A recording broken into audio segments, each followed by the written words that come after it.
एक बार फिर चीन का असली चेहरा सामने आया। सूत्रों के मुताबिक एलएसी पर चीन नए सिरे से टकराव की तैयारी कर रहा है। एलएसी पर तैनात चीन के सैनिकों के पास अब हथियार नजर आ रहे हैं। चीन के खिलाफ एलएसी वार में भारतीय सेना टॉप पर है।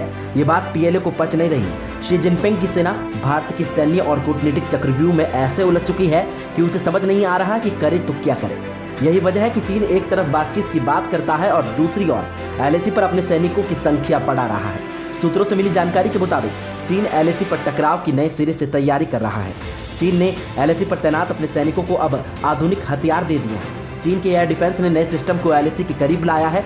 चीन के बड़े सैन्य अधिकारी फॉरवर्ड एरिया में लगातार दौरे कर रहे हैं। पूर्वी लद्दाख में चीन अपनी तरफ सैनिकों को सर्दियों में रुकने के लिए बड़े पैमाने पर शेल्टर भी बना रहा है। भारत और चीन के बीच पहले किए गए समझौते के मुताबिक दोनों देशों के सैनिक एलएसी पर हथियार लेकर नहीं जाते, लेकिन चीन के खून में ही साजिशें रचना नजर आ रहा है। भारत के लिए खुशखबरी है। जी हां, देश में कोरोना संक्रमण के मामलों में लगातार बढ़ोतरी हो रही है। इसी बीच देश में विकसित हो रही भारत बायोटेक की कोरोना वैक्सीन कोवैक्सीन से जुड़ी एक अच्छी खबर सामने आई है। भारत बायोटेक ने घोषणा की है कि कोवैक्सीन का जानवरों पर परीक्षण सफल रहा है। मीडिया रिपोर्ट के अनुसार यह दावा किया गया कि परिणामों ने लाइव वायरल चैलेंज मॉडल में वैक्सीन की सुरक्षात्मक प्रभावकारिता का प्रदर्शन किया है।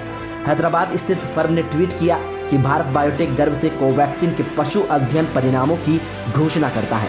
यह परिणाम एक लाइव वायरल चैलेंज मॉडल में सुरक्षात्मक प्रभावकारिता प्रदर्शित करते हैं। कहा गया है कि कोवैक्सीन गैर मानव स्तनपायी प्राणियों में सर्वोच्च श्रेणी के जो जीव हैं, बंदर, चमगादड़ आदि जो हैं, उन पर अध्ययन के नतीजों से वैक्सीन की प्रतिरक्षक क्षमता का पता चलता है। कंपनी ने कहा कि कोवैक्सीन ने बंदरों में वायरस के प्रति एंटीबॉडीज विकसित की है। आज की सबसे दुख भरी खबर कि राजस्थान के बीकानेर जिले में सड़क हादसे में 2 सैन्य अधिकारियों की मौत हो गई है। वहीं इस हादसे में 2 अन्य सैन्य अफसर भी घायल हुए हैं। इस घटना से आसपास के इलाके में हड़कंप मच गया। वहीं सूचना के बाद मौके पर सेना के अधिकारी और स्थानीय थाना पुलिस भी पहुंच गई। दोनों घायल सैन्य अफसरों को इलाज के लिए अस्पताल में भर्ती करवाया गया। जानकारी के मुताबिक सड़क हादसा सेरुणा थाना इलाके के जौदसर गाँव के पास हुआ।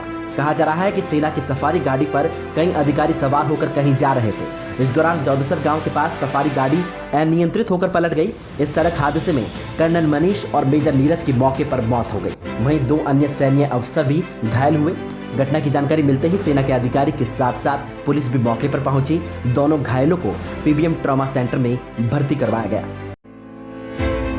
सीमा पर जारी तनाव के बीच अरुणाचल प्रदेश से लापता हुए 5 भारतीय युवक अब अपनी सरजमी पर लौट आए। जी हां, दोपहर में अरुणाचल प्रदेश से भटकर चीन की सीमा से लापता हुए 5 भारतीय युवकों को चीनी सेना ने भारत को सौंप दिया है। दरअसल चीनी सेना पीएलए ने बीते दिन कहा था कि 4 सितंबर को अपर सुनबिनसरी जिले में भारत चीन सीमा से लापता हुए 5 युवक उन्हें सीमा पार मिले।